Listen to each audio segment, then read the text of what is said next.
This thing's weird. Got all kinds of little holes drilled in it in there.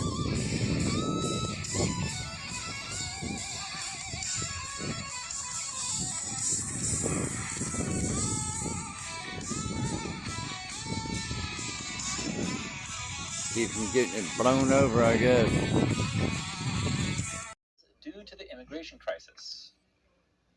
Mexico announcing new measures to tackle the immigration crisis. First, the Mexican government says it'll deport immigrants from cities on its border with the United States back to various Latin American countries. The government didn't specify when the deportations will start or how long they will last. Earlier this week, House Republican Tony Gonzalez of Texas said we shouldn't rely on other nations to solve the border crisis. If we're going to rely on Mexico, there was just this deal. If we're going to rely on Mexico to handle our immigration system, I'm very concerned with that because they've failed in every aspect. You just look at the fentanyl crisis. Mexico has not helped us in this area, so we can't allow on other countries to handle our national security. Secondly, Mexican authorities will try to stop people from risking their lives trying to hitch a ride on cargo trains. Immigrants do that to reach the U.S.-Mexico border. A major Mexican rail company says it's seeing an unprecedented surge in deadly attempts by immigrants to hitch rides. This video has been circulating on social media. It shows immigrants heading toward the U.S.-Mexico border. The rail company says they saw nearly half a dozen cases of injury or death just in recent days. Meanwhile, an estimated $1 billion worth of goods been stranded at the U.S.-Mexico border. This comes as U.S. authorities have shut down crossings and imposed extra security checks amid an increase in immigration. Trucks are stranded for 12 hours, 24 hours, or over 30 hours because there is a second truck inspection after crossing the border in the state of Texas.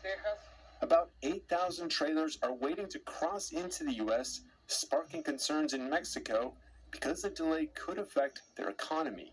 Also, billionaire Elon Musk said he will visit Eagle Pass, Texas later this week. Illegal crossings in the small border town have skyrocketed in recent weeks. Musk wrote, "They're being overwhelmed by unprecedented numbers, just hit an all-time high and still growing, and going to visit Eagle Pass later this week to see what's going on for myself." Another new sculpture. Better use. This means that the government can force the exchange of property from one private citizen to another private citizen. This is nowhere near the Founding Fathers' intentions. We now have a record share of Americans that have never been married, I being one of them. In fact, the median age of a first marriage has never been higher. Now, you may be thinking this is only affecting single adults. Well, not exactly. According to Pew Research, 1 in 4 parents living with their child are unmarried. And let's take a look at how many children are currently living with either one parent. Must be the living room.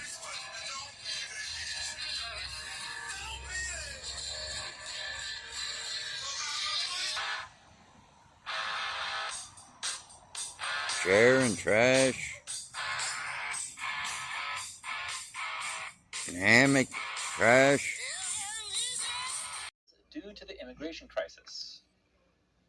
Mexico announcing new measures to tackle the immigration crisis. First, the Mexican government says it'll deport immigrants from cities on its border with the United States back to various Latin American countries. The government didn't specify when the deportations will start or how long they will last. Earlier this week, House Republican Tony Gonzalez of Texas said we shouldn't rely on other nations to solve the border crisis.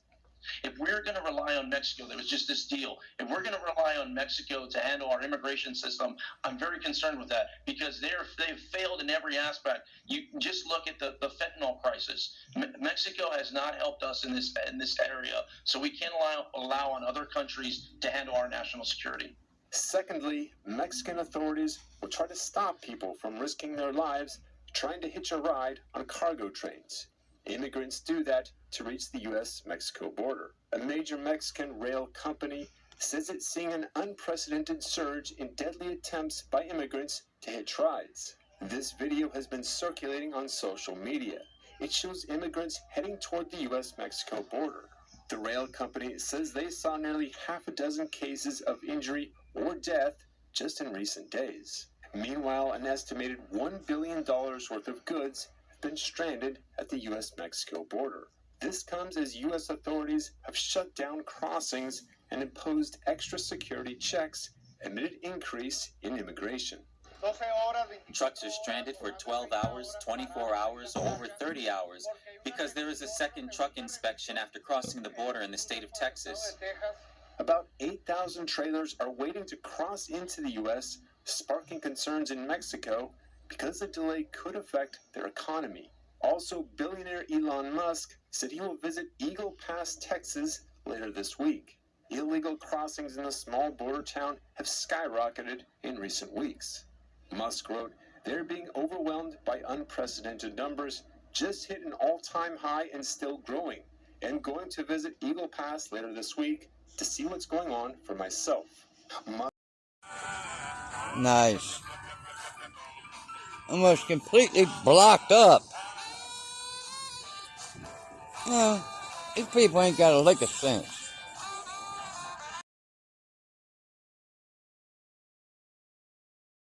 And it is us. We hold these truths to be self-evident that all men are created equal, that they are endowed by their Creator with certain inalienable rights, that among these are life, liberty, and the pursuit of happiness. Why is that so important? Because for the first time in world history, there was a government structure that actually gave credit to God Almighty for what He gives us. Because our rights don't come from kings. They don't come from a Congress or a parliament. They come from God Almighty. The men that crafted that document, you know, they did it. Listen to this. They crafted a document called the Declaration of Independence before they were independent. Signed it, sealed it, and delivered it to the most powerful king on earth. Before the king said they were free, they declared themselves to be free. That is audacious. That is courage. That is where we come from. And I believe that's why God heard from heaven and said, you know what, this nation's got some problems. I know they got some problems. They got slavery. I know they got some inequalities and they got some struggles, but I can get behind this nation. Reports say that the taxpayer-funded road trip devolved into chaos. NPR reported trip participants struggled to find enough chargers for the various electric vehicles in the Energy Department entourage. The report says an advanced team traveled ahead of Granholm's convoy to search out chargers. At one of the stops, an Energy Department employee reportedly blocked a family from accessing a charging station on a hot day while they had a baby on board. The family eventually called the police. Congressman James Comer and Pat Fallon asked the Energy Secretary to turn over documentation about the trip. NTD reached out to the DOE and Ms. Granholm for comment. We are still waiting for a response. Dr. Anthony Fauci is accused of visiting CIA headquarters to influence the COVID-19 origin investigation. Congressman Brad Wenstrup is bringing the allegations. He chairs the subcommittee on the coronavirus pandemic. A whistleblower earlier accused the CIA of working to distort the conclusions of its own COVID origin study. They say the CIA offered to pay 6 analysts to label the lab leak theory as inconclusive. Wenstrup also points to the proximal origin paper, an article that promoted the idea the lab leak theory was false. Multiple government agencies promoted the report. The House Oversight Committee says Fauci was involved in prompting the paper and reviewing it. Wenstrup now seeks all documents and communications related to Fauci's access to CIA facilities and its employees. Wenstrup says evidence is growing that federal government officials covered up the origins of COVID-19. Yet that investigations will ensure future accountability not only of the intelligence community, but also public health officials. Coming up, a California business owner is fed up after being robbed 3 times. We hear from him as he joins a protest. The report further casts doubt on the company's future as liquidation looms. It's unclear why the billionaire was put under surveillance, and it doesn't mean he will be charged with a crime. Surveillance? Heading to Japan, the country is set to scrutinize Russia's potential seafood ban. Moscow announced yesterday it may join Beijing in banning Japanese seafood imports, citing the release of Fukushima wastewater into the ocean. Japan argues that the water is safe after being treated and diluted. Russia's food safety watchdog has asked Japan for information on radiological testing of fish products. Japan contends that China and Russia's criticism lacks scientific basis.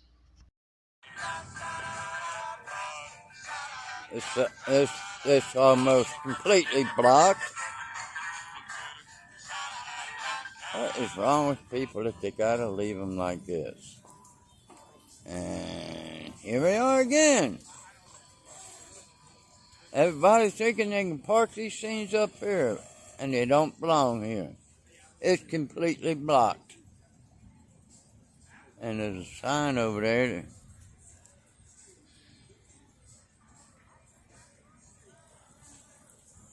Wheelchair access! And all this crap's in the way. Inquiry will be deemed essential if the government shuts down at midnight on Saturday. However, a lapse in federal funding could present logistical challenges. That's because committees will be seeking information from government agencies where many employees will be furloughed, making issuing subpoenas and hauling in witnesses for hearings more complicated than usual. Last week, House Speaker Kevin McCarthy warned a shutdown would slow House Republicans' efforts to build their case for impeaching Biden. Some of the holdouts are undeterred, expressing confidence their investigations could continue uninterrupted. Sources say the House Administration Committee will send formal guidance about what to do during a shutdown, and Democratic committee staff will reportedly hold a briefing today about what to expect. As the legal battles of the Trump and Biden families rage on, we hear the latest about this American epic from former federal prosecutor Will Scharf. He's also a Republican Attorney General candidate from Missouri.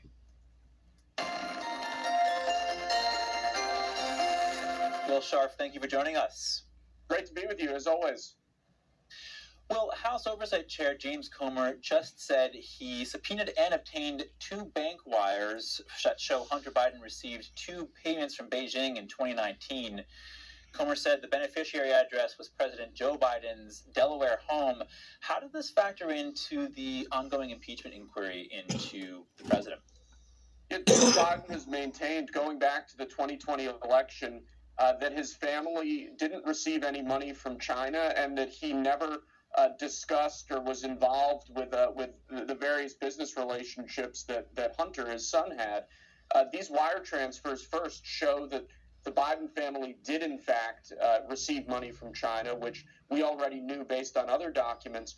But also the fact that they were directed to Joe Biden's personal address raises serious questions about President Biden's honesty and serious questions about what he knew and when about the money that his family was receiving from China. Now let's turn to Trump. A New York judge just ruled that former President Trump committed fraud while building his real estate empire. Explain this ruling to us. Sure. So Attorney General Letitia James, the Democrat Attorney General of New York, brought this action against President Trump for alleged fraud in various real estate transactions that he made over his long career. Based on statements that he made about the valuations of certain properties that he and his businesses owned. Attorney General James has never identified anyone who was damaged or hurt by this alleged fraud. What the judgment yesterday is really about, it's a single judge in New York has deprived President Trump of his right to a trial, has essentially said that these issues are open and shut, and has made just absurd statements about the valuation of some of President Trump's properties, claiming, for example, that Mar-a-Lago, one of the signature real estate properties in the world that could easily be worth over $1 billion, should have been valued at a mere $18 million.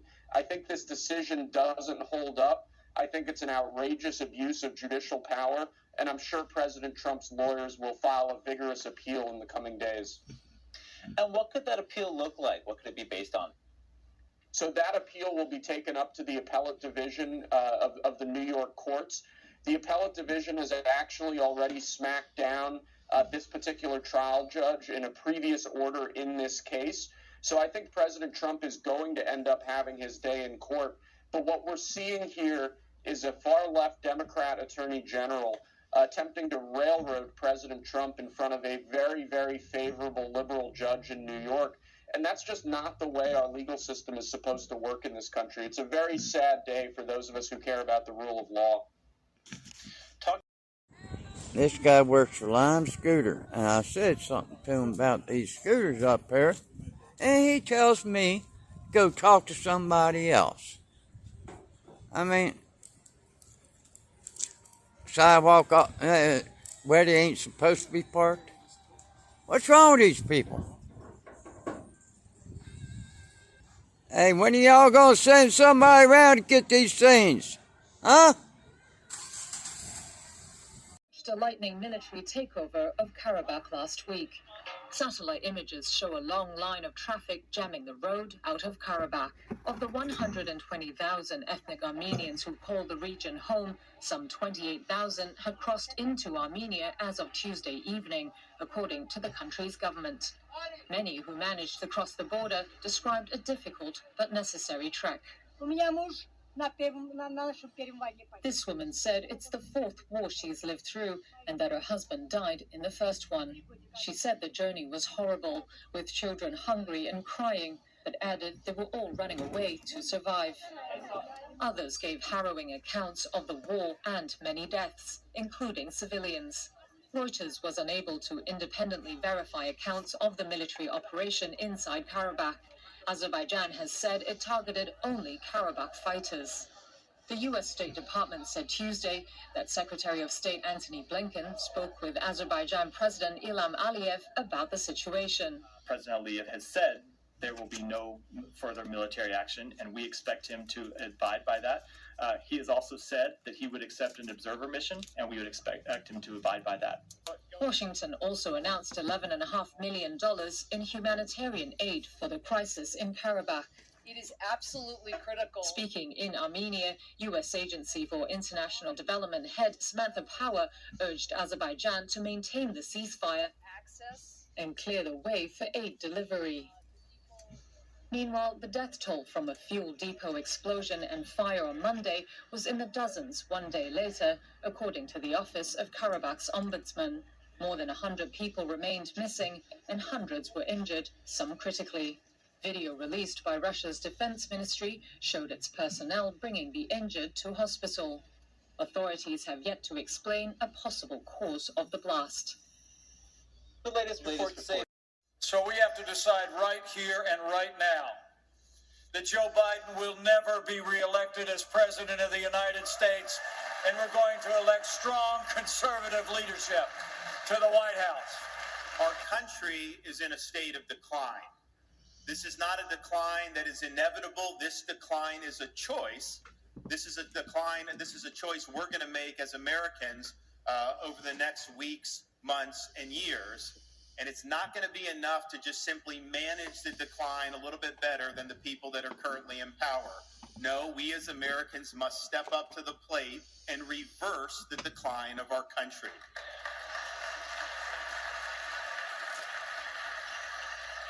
And you see it everywhere you look.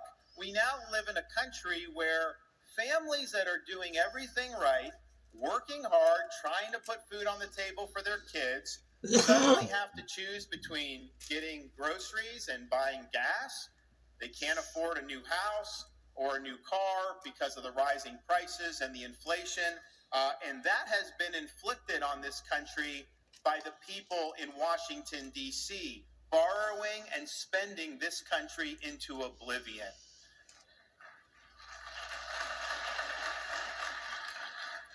Inflation's robbing families of the American dream. And of course, as they borrow, print, and spend, the elites in Washington can't even control the territorial integrity of our own country. We have an open southern border that is causing millions and millions of people to flood in, allowing fentanyl to infect our cities, and causing the deaths of over 100,000 Americans each and every year. It is humiliating to see, and it is tragic, the consequences. We're in the middle of a national identity crisis right now.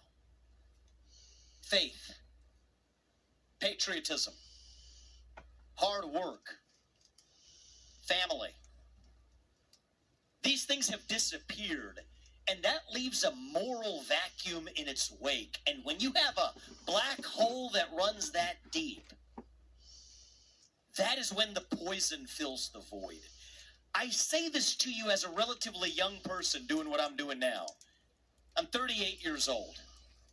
I'm a millennial. I was born in 1985. I'll tell you, speaking as a member of my generation, what's going on. We are hungry for a cause. We are starved for purpose and meaning and identity at a point in our national history when the things that used to fill that void, belief in God, belief in country, belief in self, these things have disappeared. And when you have a black hole in your heart, that is when the poison fills the void. Because 1 year from now, each of you will vote in the most important election of your lifetimes. Your most important. This is going to be the most important. This election will decide whether America will be ruled by Marxists, fascists, communist tyrants who want to smash the Judeo-Christian heritage, or whether America will be saved by God-fearing, freedom-loving patriots like all of the people in this room. It was God-fearing patriots like you who built this country, and it is God-fearing patriots like you who are going to save our country. And that's just an excerpt of the speeches made by Republican presidential candidates speaking to their faith-based supporters at the Pray, Vote, Stand Summit. America's hope continues after the break. But they haven't found anything that he did wrong. So what they've done over the last 4 years now is string together this case based on statements that President Trump made. Again, they have not identified anyone who suffered any financial damage from these statements. All of the people who were lending President Trump money at this point have basically testified, saying that these were good loans, they were paid on time. The idea that there's any sort of culpable fraud in these valuations that were all accompanied by that DA's a fraud. It just doesn't fly in the context of New York law, in the context of the way these cases are normally prosecuted. And that speaks to me of a real double standard, where President Trump is being held liable for things that no other American would ever be held liable for. Well, Sharf, thank you.